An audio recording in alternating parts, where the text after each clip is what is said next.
পারবে পুরো প্যানেল বাতিলের প্রয়োজন ছিল না বলতে পারবে এসএসসি, নাকি অংশবিশেষ বাতিলের সুযোগ ছিল তাও কিন্তু এসএসসি বলতে পারবে।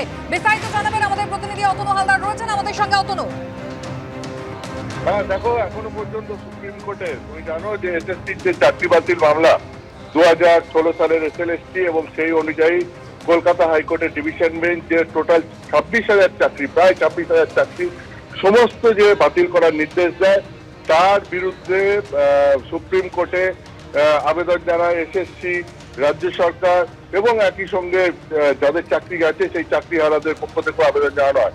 সেই মামলার শুনানি তুমি জানো যে এর আগে একদিন হয়েছে এবং গতকাল হওয়ার পর গতকালও হওয়ার কথা ছিল কিন্তু গতকাল হয়নি। তারপর আজকে ডেট দেওয়া হয় এবং সেই অনুযায়ী আজকে শুনানি শুরু হয়েছে এবং আজকে শুনানি শুরুতেই রাজ্য সওয়াল করতে শুরু করেছে। প্রথম কথা হচ্ছে যে রাজ্যের সওয়াল ছিল যে এখানে দুটো বিষয় আছে, যে প্রথমত যোগ্য এবং অযোগ্য এদেরকে আলাদা করা সম্ভব কিনা এবং এসএসসির কাছে সেই উপাদান আছে কিনা সেটা এসএসসি বলতে পারবে, অর্থাৎ রাজ্য এর কোনো দায়িত্ব নিচ্ছে না। রাজ্যের বক্তব্য হচ্ছে যোগ্য অযোগ্যদের আলাদা করা সম্ভব কিনা সেটা একমাত্র এসএসসি বলতে পারবে এবং এসএসসি সেই দায়িত্ব নিতে পারবে।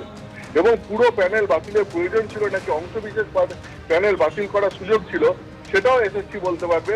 এই অংশে রাজ্য কোনো সওয়াল করেনি। রাজ্যের সওয়ালের মূল অংশ আজকে ছিল সেটা হচ্ছে যে সুপার নিউমারিক পোস্ট, অর্থাৎ তোমার অতিরিক্ত শূন্যপদ তৈরি, যেটা রাজ্য সরকারের ক্যাবিনেটের অনুমোদন সাপেক্ষে হয়েছিল যাতে অযোগ্যদের চাকরিও বাঁচিয়ে দেওয়া যায়।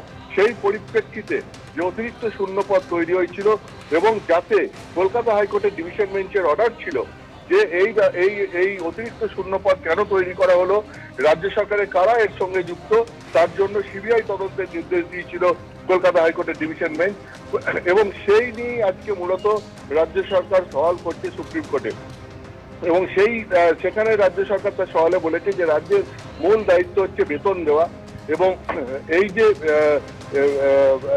সিবিআই তদন্তের নির্দেশ দেওয়া হয়েছে অতিরিক্ত শূন্যপদ তৈরি করার জন্য, সেই নিয়ে তার প্রতিবাদী আজকে সওয়াল করেছেন রাজ্যের আইনজীবী যে কেন প্রধান বিচারপতির আজকে সুপ্রিম কোর্টের প্রধান বিচারপতির প্রশ্ন ছিল যে রাজ্য কেন এই অতিরিক্ত শূন্যপদ তৈরি করার সিদ্ধান্ত নিল তার, এবং সেই সঙ্গে সঙ্গে প্রধান বিচারপতির আরো প্রশ্ন ছিল যে 2016 সালের নিয়োগ প্রক্রিয়ায় অতিরিক্ত শূন্যপদ কেন 2022 সালে এসে তৈরি হলো, মানে প্রায় নিয়োগ প্রক্রিয়া চলা 6 বছর পরে এসে কেন এই অতিরিক্ত শূন্যপদ তৈরি করা হলো, রাজ্য সরকার কেন এই সিদ্ধান্ত নিল, তা আজকে রাজ্যের পক্ষ থেকে রাজ্যের আইনজীবীর কাছে সুপ্রিম কোর্টের প্রধান বিচারপতি জানতে চান। এবং সেখানে প্রধান বিচারপতি আরো মন্তব্য করেন যে প্রথম কথা, সেখানে প্রধান বিচারপতি আরো মন্তব্য করেন যে ওয়েটিং লিস্টে কোনো প্রার্থী যদি 2022 সালে এসে চাকরি চায় তাহলে সোজা উত্তর হচ্ছে 6 বছর আগে প্যানেলের মেয়াদ উত্তীর্ণ হয়ে গেছে, আর কিছু হবে না।